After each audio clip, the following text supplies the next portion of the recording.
Hey guys, Varsity Clamation here, and today I'm about to do another ranking list from a show that was, from my channel called Total Drama Life, which was the spin-off on Total Drama that I fan made it.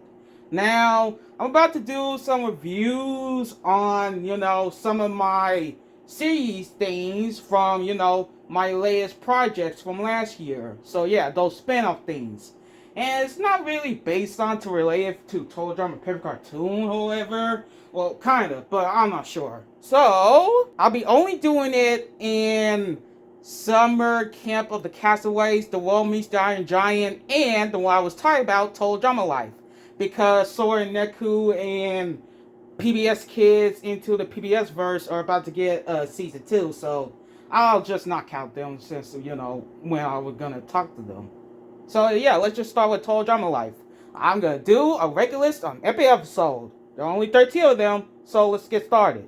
Coming in last place is not really a bad episode, but I had to have a least favorite, and that is A Quest of Gemalot, or A Quest for Gemalot, I don't fucking know. Now, this episode is not really that bad, like I said. I mean, there's none of an episode from Total Drama Life that I honestly, well, dislike, so good for this. But A Quest for Gemalot is forgettable. It's forgettable, and I don't even know nobody really talk about this episode a lot. It's about Cameron really wanted to play his favorite game when he was a kid, and alongside he wanted to play with Gwen and Don. And he had to deal with a rivalry by a person who was on his school, Tanner, who is, well, Spencer 2.0. So yeah, there's nothing really to talk about it. This episode is just based on a movie that was from Warner Brothers called Quest of Camelot, and people know how everybody feels about that movie. Even me, I thought it was a bad movie that tried to be wannabe Disney. So I found it alright though, but it's just kind of forgettable, and I don't know that anyone talks about this episode a lot. So yeah, this one's my least favorite. At number 12 is Duncan's Nice Brother. Now, this one is kind of a cliche a bit. I mean, I enjoy some cool stuff a little bit, Duncan going back to his bad boy side, so yeah, the one that All-Stars literally messed up on his character. But otherwise, the plot is just, a cliche. Like a main character having a long-lost brother, yeah, you might heard it from other movies and shows, and this one is just, I ran out of ideas, so this one. Jesse's from Osuke Island, the series that got canceled by only one episode. Yeah, shockingly. And I feel like having this guy to be like Duncan's brother could be not that bad. But otherwise, it's just another alright episode. I mean, Duncan's kind of a huge asshole, but that's his character, so yeah. Number 11 is A Present for Beth, which is the 5th episode.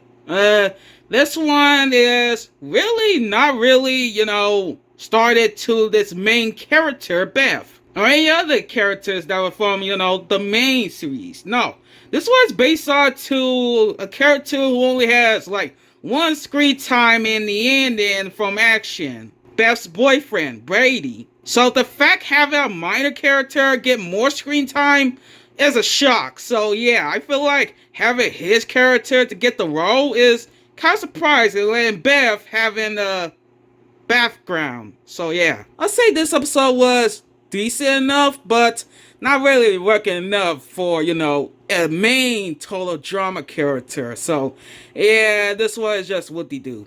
Okay, now we get into the good episodes. Starting off with our first episode, well, the first ever episode, starting with Going to Australia. This episode was fun to start on with Total Drama Life. I mean, it has a good first story. I mean, Jasmine's car got really stuck in the outback by out of gas. Even Owen have a good side plot, trying to get to the gang to Australia, only for him to get chased by a kangaroo. And by a random person with a new character. Jasmine's cousin, Randy. So yeah, very good first episode. And, also that chase part was, copycat.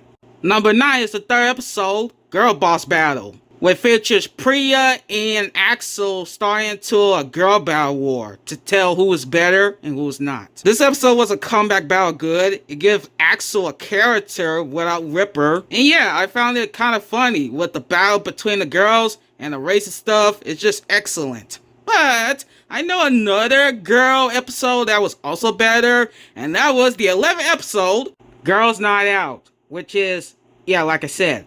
Now, this episode was actually a pre-gold record. You know, this plot thing started with the sisters from the Redonkulous race. Yep, Redonkulous race characters count. Kitty wanted to go to the concert alongside with her sister, but she can't because she got work. So she goes alongside with Dakota, Lashana, and Lindsay, go to a rocky road battle between a spoiled brat or a rich girl, whatever, and they have to do it all the way to get to that concert. Emma's character growth actually works well. I mean, besides for her, you know, trying to do her best in Workday, she can't really, you know, let her sister down, so she decided to, you know, go to the concert for her little sister. As for Harrison, the guy who was like popular, yeah, he was actually pretty rocking, a cool character. So yeah, Girls Night Out was a pretty good episode for, well, a girl episode. Coming at number 7 is Zombie Hunting. Now this episode was a wild card,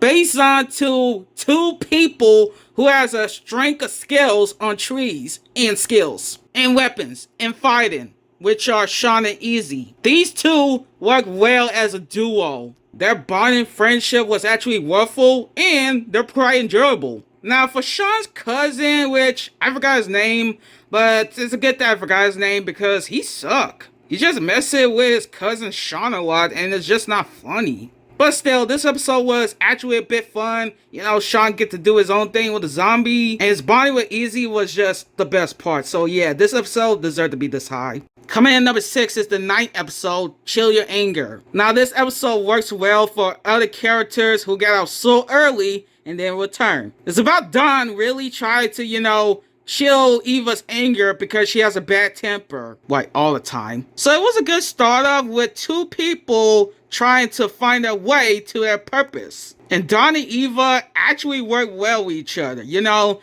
one of them is chill and calm while the other has a bad ass short fuse. And when you reverse them to, you know, their other self, it actually works out pretty well. So I guess this episode works out pretty well with two characters with different personalities.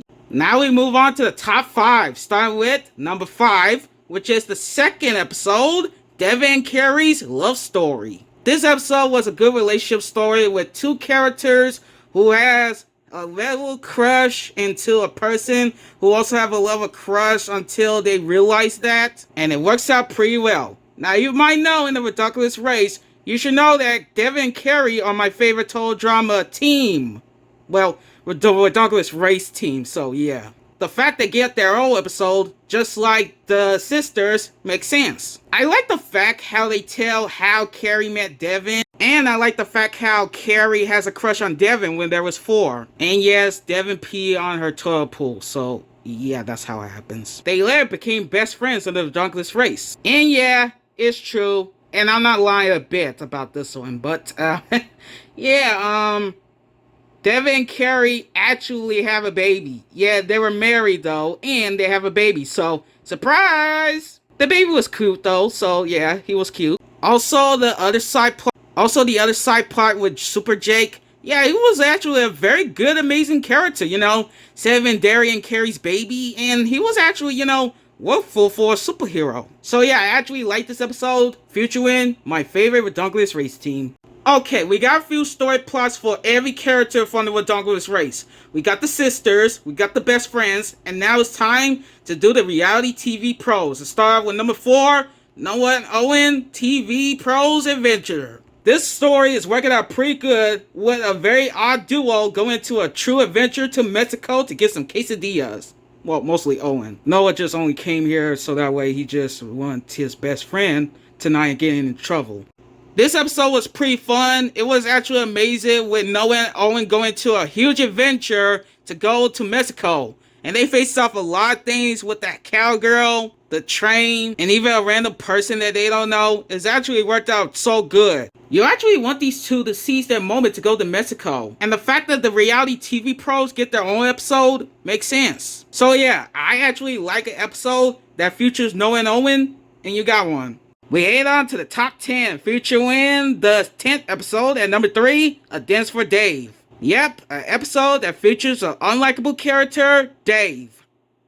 Surprise. Now, I made this episode, it's because not only we get to, these two, but we also get to know about Dave's character. In Pakutu Island, he's kind of unlikable. He's just annoying. He can't even get Sky. And he came out to a psychopath in the finale all because of, Sky having a boyfriend. But this episode, he's just chill. He's just mellow, He just don't want to embarrass Sky. And A Dance for Dave actually works out with two characters who feel ashamed for what they did. Especially with Dave, he got like a huge panic attack with his head attack thing, and he shares story with Sky about the messed up things he did, who makes he realized that he was a very, very, very bad person. And Sky ain't no guilt. She also did some bad things to him as well. So yeah, it actually works well with two characters who didn't really have a relationship with each other, have a one step at a time, and share them with a few steps to their dance. And yet, I did saw TPC, and I saw how the creator worked out Dave's character. So maybe I could bring this guy back and give him a chance. And yet, this character works out well with, himself. So yeah, this episode was actually a dancing fun, and it actually showed that Dave could be likable. Our runner-up is the last episode, episode 13, What Do Mr. Coconut Do? An episode showing a character who literally did nothing in Island, nothing in this one at all. But it's funny how Mr. Coconut gets his own episode in the last episode. So it was a court scene and everybody was mad about Mr. Coconut getting, dangerously getting sued by everything. And Owen, his buddy, was trying to defend him. This episode has it all. Court, Sue Manichal, Alejandro, robot battle, and more. It was a very fun and amazing episode to enjoy. I enjoy everything that is, and it was a good send-off to Total Drama. If they tried, make a third season of the Rainbow probably not. But still, this episode was very good to send off to Total Drama. But it didn't make it to my number one, because my number one favorite Total Drama Life episode is nothing in Beverly and the Bird. Yep, the 8th episode of Total Drama Life that I love. This episode features a silent person who got out so robbed in, Revenge the Island, but served his purpose well. So the fact that a silent person gets his own episode, kind of weird, but you might know. I mean, we got Eva and Don, so I guess he will have to do. It's about B, being like, doing his own thing, like his machine things and all that stuff. I don't know what he does. And he finds a runt bird who barely can fly. With a little help and teach, he managed to, teach the bird how to fly. And B was a huge defender on that bird by that gangster guy who literally just punched him. And he faced off him so badly to, a Peter and versus a chicken fight. So the reason why this one's my favorite episode is for a good reason. But instead of a robot and a gosling, we have a silent person and a runt bird. This episode don't really need no dialogue. It's just a quick, simple story to a silent person who needs his own episode and more screen time. The bonding between these two worked out pretty well, with B having a lonely day and the bird just want to go back to his flock. The flying, the fighting stuff, and the ending. The ending was very wholesome, with the bird finally get to go to his flock, but refused to because he wanted to stay with the guy who helped him along the way. It was a very wholesome episode from a show that really doesn't go, it goes not serious thing to really serious. So yeah, if you want to know what's my favorite episode from Total Drama Life, is easily Beverly and the Bird. The number one best episode from Total Drama Life. Well, that was a long time to go through, but I managed to rank an episode from a project that I made. Tell me what you think about it. Did you like it? Did you hate it? Do you got other opinions? Well, like and comment, share, subscribe, and to a song that I love, the thrill of a double life.